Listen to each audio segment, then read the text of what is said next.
While I see a lot of discussion about the benefits of char cloth on prepper channels, I don't see much discussion regarding activated charcoal, or sometimes this is called black magic. I believe it is an important item to add to your preps, and I'm going to tell you why. Activated charcoal has a long history. Hippocrates, the Greek physician considered the father of natural medicine, used it to cure many patients in his day.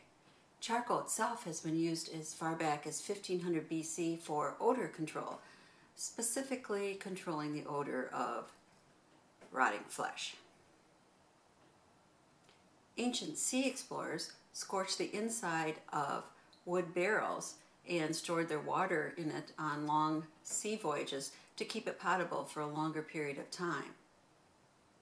Today, activated charcoal, or activated carbon as it sometimes is called, is also used in first aid, water purification, odor control, cosmetic applications, and in the purification of vodka and whiskey.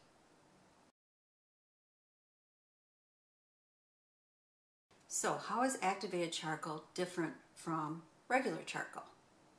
Activated charcoal, or activated carbon, is a highly porous substance that attracts and holds organic chemicals.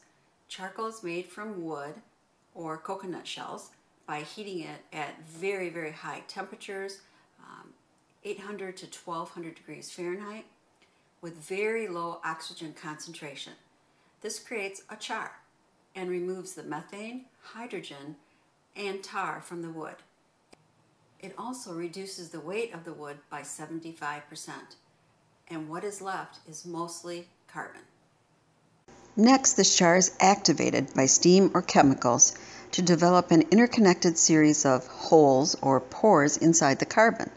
The great surface area of this internal pore network results in an extremely large surface area that can attract and hold organic chemicals.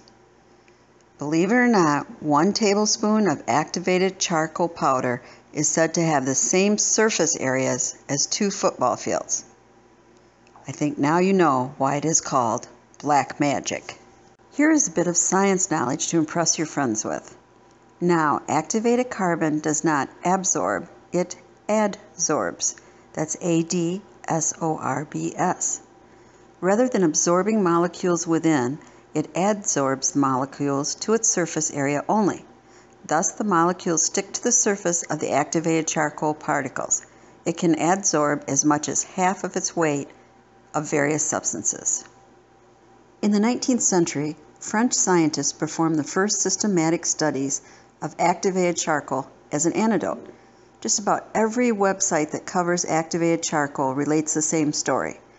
In 1831, a pharmacist by the name of Pierre Fleury Toury, not quite sure how to pronounce his name, T-O-U-E-R-Y, was insulted that the French Academy of Medicine was skeptical regarding his work with activated charcoal curing poisoning in dogs.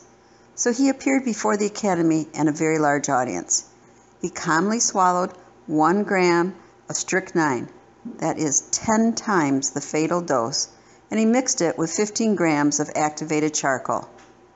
He survived just fine. Activated charcoal has long been in the poison control arsenal because it can chemically attach or adsorb to a variety of particles and gases, which makes it ideal for removing potentially toxic substance from the digestive tract. Activated charcoal is not absorbed into the body, so it carries adsorbed substances out of the body in the feces.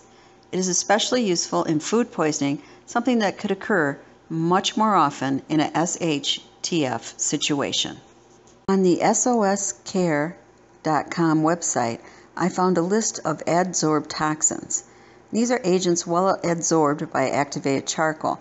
As you can see, amphetamines is on it, aspirin, barbiturates, a lot of the common things that people overdose on. But there are agents that are poorly absorbed by activated charcoal, and it's really not advised as a treatment for cyanide poisoning, ethanol poisoning, iron poisoning, lithium, etc. I purchased this book, charcoalremedies.com, which kind of doesn't make sense because it's a book. It's not online. But anyway, it was written by John Dinsley, and I purchased it with the hope of learning more about the healing aspects of activated charcoal. However, much of the book is filled with anecdotal stories of the benefits of using activated charcoal. And I kind of consider that problematic. I'm kind of the skeptic and I want hard science behind it. But I understand that there hasn't been a lot of medical research other than using it for treating poisoning. The book was helpful in learning how to administer the activated charcoal, how to make activated charcoal poultice, and some possible dosages and uses when there would be no medical help available. Activated charcoal is rated Category 1 and considered safe and effective by the U.S. Food and Drug Administration for acute toxic poisoning. It is commonly used for food poisoning, alcohol poisoning, and drug overdose. It may also help reduce intestinal gas, stop diarrhea, reduce high cholesterol, and reduce the toxicity of spider bites, and maybe even heal acne. In a non-SHTF situation, however, take your victim to the ER for a suspected overdose or acute food poisoning. In the case of a child, call the Poison Control Center immediately and follow their directions. Do not try to treat it yourself. There are potential problems with using activated charcoal. The main concern when using activated charcoal is that it can remove important nutrients from the body and can interfere with the use of some medications. And of course, just like any medicine you take, there can be side effects. Common side effects are constipation, diarrhea, both opposites, which is kind of confusing, and darkening of the stool, obviously from the black charcoal, and vomiting. Seek medical attention, however, if you have severe allergic reactions. That would be rash, hives, difficult breathing, tightness in the chest, swelling of the mouth, face, lips, or tongue. Activated charcoal has an indefinite shelf life, which is great. You can keep it for a long, long time. It should be kept in an airtight container, however. It comes in 5 forms: tablet, capsule, paste, as a suspension in water, and as a powder. It can be found online at health food stores and at many local pharmacies. In the U.S., if it is listed as USP, United States Pharmacopoeia grade, you can be sure it is high quality activated charcoal. Commercial tablets have been found to be about half as absorbent as powdered charcoal.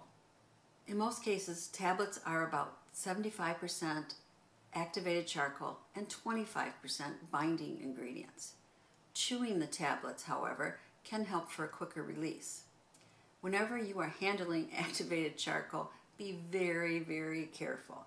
The powder can stain your clothing, and because it is such a fine powder, it can go poof into the air and all over everything. It can be quite a mess. In addition to its first aid use, many people use activated charcoal to sweeten their breath or whiten their teeth. Can you imagine how black their toothbrush is? They also use it as a facial mask, using powdered activated charcoal mixed with aloe gel, and to make homemade mascara and eyeliner. There are many, many recipes online, and you can see YouTube videos of people making activated charcoal in their backyard. However, instead of using steam, they are using caustic chemicals such as sulfuric acid, hydrochloric acid, nitric acid, potassium or sodium hydroxide, and calcium or zinc chloride. So be very, very cautious if you choose to do that. And activated charcoal is relatively inexpensive, so I recommend buying it rather than trying to make your own. You can buy 100 charcoal tabs at Walmart for under $6, and you can get them online too. I have a lot of charcoal powder sealed in a Mylar bag, and so I'm not going to open it up and show you because I want to keep it airtight. And this was less than $20 on Amazon.com. Please, however, do your own research. I am not a medical professional. I've just done a lot of research into it because I am interested in it.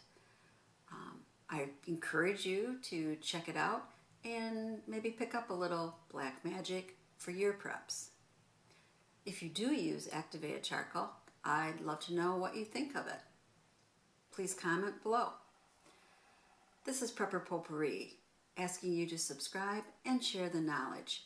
And please, thumbs up if you like the video. Thanks so much for watching.